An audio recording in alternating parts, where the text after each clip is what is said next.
All right, we're going to talk about the 3 biggest mistakes people make on keto, and these are huge. These are big mistakes, but I actually am going to double it. I'm going to do 3 and 3. What do I mean by that is there's 3 big mistakes people make in any transformation and health endeavor, and then there's 3 mistakes they make specifically on keto, and I think they have both of them. So the first one is expectations. People expect their body to respond a certain way quickly because for whatever reason. They just think like, oh, why is it not working for me? Be patient. It took you 20 years to get here. It's going to take some time to undo it. Elevating your ketone levels or getting healthy in general takes time. Your body's trying to rejuvenate itself. It's trying to survive and live and thrive. It doesn't necessarily care about your pant size.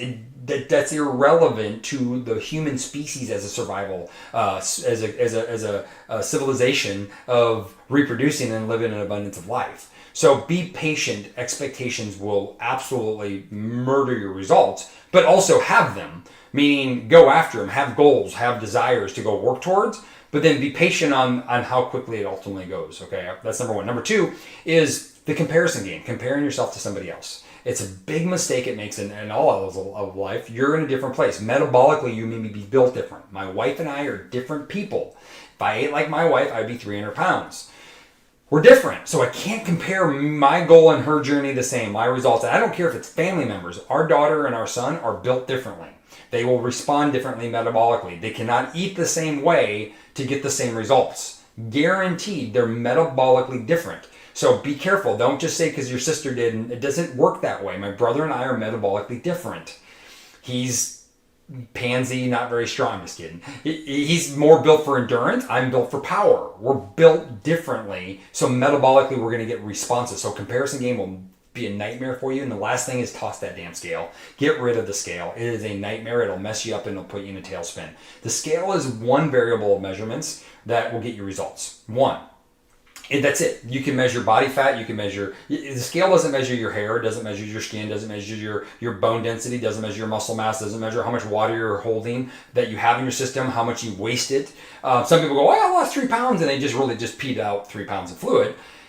It's a variable. So now you're happy, but then you hold the fluid the next day and you're pissed off and you're sad. It doesn't measure if you're holding feces and you're not eliminating effectively through your bowels. It doesn't measure those things, but yet you have an emotional tie to it, so let it go. Measure yourself, weigh yourself once a month, and embrace the journey of putting a health plan together to get results. And keto is a great tool for that. But these are the 3 biggest mistakes people make on keto itself specifically.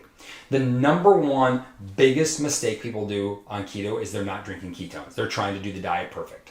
The ketogenic diet is a well-formulated diet. It takes 6 months to a year to really master that diet. And anybody that tells you that you can do it faster didn't master it yet. Because the diet is about a continuous process. To get major health goal long-term results, you got to be on it consistently for a long period of time. It's not something you just do for a weekend or a month or here and there. If you really want to change your life and get healthier, you want to continue that journey. So it is god-awfully awful hard diet to do. So drink your ketones every day. Get ketones in your system so that you can then figure out your diet through the journey.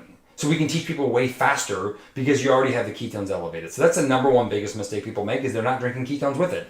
And anybody that wants to come after me on that one, let's go. It's helped very few people over 15 years or help millions of people over 5 years change their life. Like the math doesn't make sense. Yes, 15 years I helped 2,000 people live better through teaching low-carb, keto-friendly, keto-style lifestyle. And then in 5 years, by just having them drink ketones first, millions of people's lives have changed. It's a simple answer. That is the number 1 biggest mistake what people are doing trying to do keto. Because most likely you won't stick the diet longer than a year anyway. You're going to revert back to some modification and lose the elevation of ketones, which is the key to the ketones themselves. The second biggest mistake people make on ketones and ketosis is that they don't understand the ratios, the carb fat protein ratio, right? And everybody's going to be a little different. The original ketogenic diet was very, very high fat, low protein, and almost no carbs at all. But then we have these ratios down below. Everybody's going to fall into those lines differently. So when you're looking at formulating your own diet, it's a trial and error to figure out where you're at. Some people start on the high end, high fat first, and then they slowly will increase their protein over time, keeping the carbs low, which I think is a really good way of doing that. The challenge is that if you don't metabolize fat very well, it can be really hard on your body to try to break down the fat consumption. Gallbladder and everything else may not be very, very successful on that. Of course, the other rules, the first 3 rules apply. The last biggest mistake people make on keto is they don't stay hydrated properly. Sodium, sodium, sodium, but electrolytes in general are all very important. So the amount of sodium or salt that you add to and the amount of electrolytes you have to add can seem to be a lot. Maybe 5,000 to 7,000 milligrams of sodium. And that's a lot of salt. Remember, salt isn't all sodium. There's a lot of other parts of salt. So you may need to consume a lot more saltier things, salty broths, to maintaining the vitality. If you don't, you might feel like crap half the time, even though you're in ketosis. So it's got to be about formulation. So those are really the secrets and the keys of the biggest mistakes people make. But it's easy. Solve the problem. Come follow us. Come follow the Keto Pro, and we'll take you through a journey, help you find your way, and you probably won't ever have to go to any one of the extremes and get great results, long-lasting results, and feel better than ever. And that's why we do what we do. We want to help millions of people change their lives, but teach them how to live their life within a diet plan or a nutritional plan that's suitable for you, that's not like anybody else. And the only way to do that is to get into ketosis first, using our drink. Second thing is to find a lifestyle that you're willing to follow long term. That might be low carb variables, or it might be full blown keto, or it might not be at all. If you're a high level athlete, we might keep carbs as a big part of your diet. We'll figure it out as we go, y'all. Cheers.